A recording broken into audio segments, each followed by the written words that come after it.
Hi, this is Aaron from Popaholic, and I am talking to the legendary Leslie West, who has a new album coming out called Still Climbing. Good morning. Good morning, yes.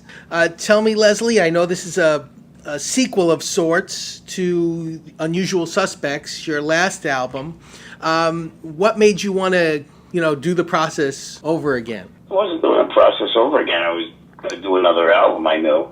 And I started doing it a year ago in June and writing the songs. And I guess the first song I put down was When a Man Loves a Woman, that Johnny Lang played the song with me. And I didn't have any new stuff written yet, so over the process of the year, I wrote the new songs and recorded them. And I took my time doing it rather than, well, you got 2 months to do an album and get it done. It worked out much better this way. Right. Well, I wanted to just bring this up because, in the Long Island area, that's where you started the Vagrants, right?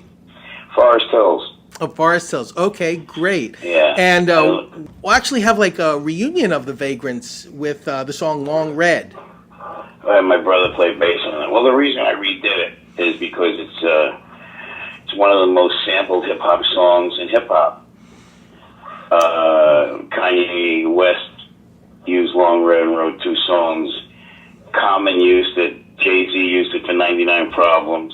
Lana Del Rey used it for Born to Die. Nas used it. De La Soul used it. It's amazing. So I do it differently now than when I wrote it in '69, because there was no hip-hop in '69. Right. You're basically the godfather of, the riff as far as I see. Go figure that out. But why they... the song itself evidently was loved by the hip hop community, and I'm grateful that.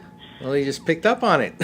Well, I just wanted to redo it the way I do it now. I do it a little heavier now, and that's why it's on the album. Very nice, very nice. I also wanted to ask you very briefly about, you had an experience where you helped, I don't know if you helped form or you were possibly going to join Bad Company. Can you tell me a little bit about that story?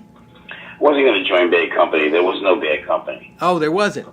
When we were recording in England at Island Records, we had jammed with Paul Rogers and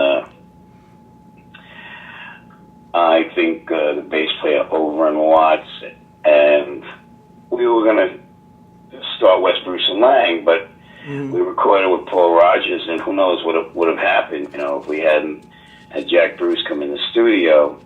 Because I love the way Paul Rogers sang, and I love the group Free, and I also love Bad Company, but Bad Company wasn't together yet. Right. Yeah. It could have been.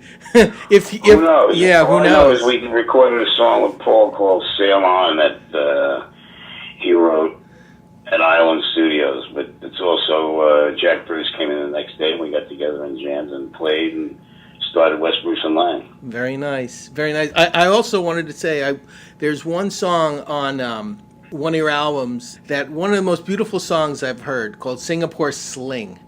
And I didn't really hear anything else like that later on. Yeah, you know what? Singapore Sling was when Mick Jones from Foreigner was in my group. And I think Mick played on that. Oh. Mick Jones guitar, so maybe that's why it sounds so different. Okay, all right, that definitely answers that. Let me talk about some of the other people you sort of hung out with a little bit. I read also that you hung out with Jethro Tull. Well, Jethro Tull, when they came over here, we toured with them, and 10 years after for quite a bit in their first years, and became friendly with Martin Barr and Ian Anderson. And in fact, when we finally went to England, they came to see us, and they gave us these beer mugs with our names on them, silver beer steins, or whatever you call those things. We were really tight. It was a very small touring community at the time, and was friendly with Alvin Lee, of course, and he passed away last year, which really made me sad. And but playing with Jethro Tull, I couldn't even tell you how many shows we did with them, and 10 years after, they were both with Chrysalis, and we were with, I guess, at the time, our label was our manager, Bell Records at the time. And then Sony took it over with Legacy. And I guess that's how we all connected and so on and so forth. Oh, okay. Awesome. Now, I personally I knew of you, but I didn't know, the name Leslie West as well until you really hooked up recently with Howard Stern. Can you tell me a little bit about how you ended up becoming a band leader on his show at the time?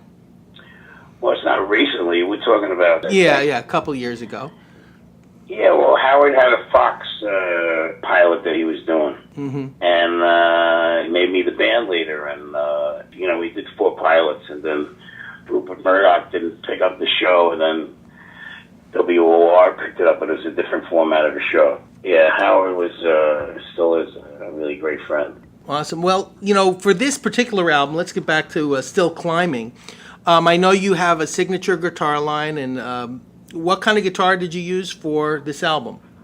Well, they're made by Dean Guitars, a Leslie West Signature Series. I used 4 or 5 different ones. There's all different price ranges. There's a Mississippi Clean model with the graphics on it, and there's Tobacco Sunburst, and 1 pickups, and now we finally have a 2 pickup one, and I used just those. I didn't use any other electric guitars, and I play Black Star amps, so I use them, and the good thing is that there's no EQ on the amps at all. Mike Goldberg, my engineer and co-producer, we just mic'd the cabinets with no EQ. It was in the mix later on. There was some delay and reverb. The guy that mixed the album, Mike Frazier, produced so many great groups, but he also mixed Metallica, Joe Satriani, AC/DC, and we finally gave the album to him to mix. It was like a different approach. He had fresh ears. He wasn't there in the day-to-day grind of recording and writing the song. So when he got it, it was like, well, a new, fresh piece of work. And he sent it back, all mixed. We didn't have to make too many changes, I can tell you that. Tell me a little bit, what I've noticed in the past couple albums, especially with this new one, Still Climbing, you have Dee Snider, Johnny Winter, as well as Johnny Lang. And I've noticed you do a lot of collaboration. Actually, the past 15, 20 years, you've basically written in collaboration with a lot of other artists and done a lot of covers. Is it difficult to write a lot of songs by yourself, or you just prefer collaborating because you like working with someone else? Those people didn't write the songs with me. They just maybe played guitar and sang with me, especially Dee. I know Dee for 35 years or something like that, so he's a really close friend of mine. And Mark Tremonti played guitar on the first part on the new album, Dying Since the Day I Was Born. And writing new songs, my wife Jenny wrote most of the lyrics, and it's not so much collaborations. Like I would wake up and I'd see on my iPad these lyrics would float in on the iCloud, and I might have been working on a track or so, and I said, well, this lyric will work really good with that. Or I'm already looking at a lyric, and I said, well, I can write this music for it. But I don't write too much with other guitar players or other musicians. All right. Well, follow-up to that would be, since you've been at it for such a long time. Too long. And I know you've had your health problems kind of recently. Are you feeling all right? I mean, we had a little bit of a scare last week where we had to reschedule this. How are you feeling otherwise? I mean, is everything okay? Do you have a clean bill of health? Well, clean bill of health. I'm missing a leg and I'm diabetic, so how clean is that? Well, it is what it is, Yeah. Some people, I guess everybody probably gets knocked down on the ground once, twice in their life, but it's how you choose to get up. Absolutely. Luckily, it wasn't my hand or my arm. You and I would not have this conversation right now. There would be no album. So. Right. The last interview I read, you were getting used to the prosthetic. And yeah, I'm still not used to it. Still practicing around. Are you basically my balance is messed up with it. I don't trust it enough, and standing with the guitar, playing on stage, I don't want to worry about falling. Right. So I sit down when I play. I think I stood in between two parallel bars at rehab wearing the guitar, and I think I was only good for 40 seconds before I started to feel I was going to go. Right. Well, there's nothing wrong with that. I mean, some of the greatest blues players never stood up when they played. Yeah, well, that's what it is.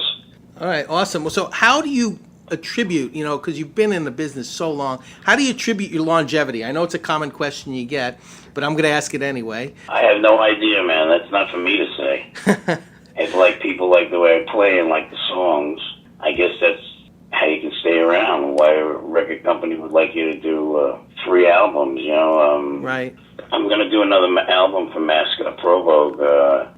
I'll probably start working on it within a year or so. But, it's some people don't want to play anymore. Some people want to play and nobody wants them to play. So I guess I'm lucky. Well, I think also is the fact that you still pretty much have the same sound that you had in '72. I mean, it's the same guitar, sound and the perfect tone that you give, as well as, your soulful vocal. I mean, I think that hasn't changed. I mean, you hear some people, their voice changes as they age or they can't play as well as they did. But I think you've managed to, stay consistent, and consistency is I great. stopped smoking. There you go. I had also bladder cancer a couple of years ago, so 7 years ago. Wow. So finally realized, especially on this album, I could tell my voice got a lot stronger and clearer, and I had no choice but to stop smoking. That's how you get bladder cancer, is from smoking. I remember asking my doctor, how do you get bladder cancer? He said, smoking. Wow. I said, well, is there another way you can get it? He said, smoking. I said, well, there must be some other. He said, smoking. That's how you get it. And so it's helped quite a bit. I'm glad that, you're through that and you quit smoking. That's awesome. And one final question for you. Yeah. Did you have a favorite bass player? I know that I'm putting you on the spot, and I know you've worked and you've always admired Jack Bruce, but yeah. Do you have a favorite on stage that you've played with? A favorite bass player? Jack Bruce. Jack Bruce is it. Okay. I happen to love Rev Jones, the guy that plays with me now, and he actually played the final cut on the album, Rev Jones Time. It's actually Over the Rainbow. Nice. Yes. He played it on bass. The one guy thought it was a guitar, but he plays the bass like a guitar. It sounds amazing. It sounds amazing. And so, well, thanks so much, man. I'm glad to talk to you, and I'm glad you like the album. When is Still Climbing coming out? 29th. 29th of October. So thank you so much, Leslie West. I appreciate all that you do, all the music that you've given us and continue to give us, and I hope you continue to give us music for many more years. All right, thanks a lot, man. Good luck. Thank you.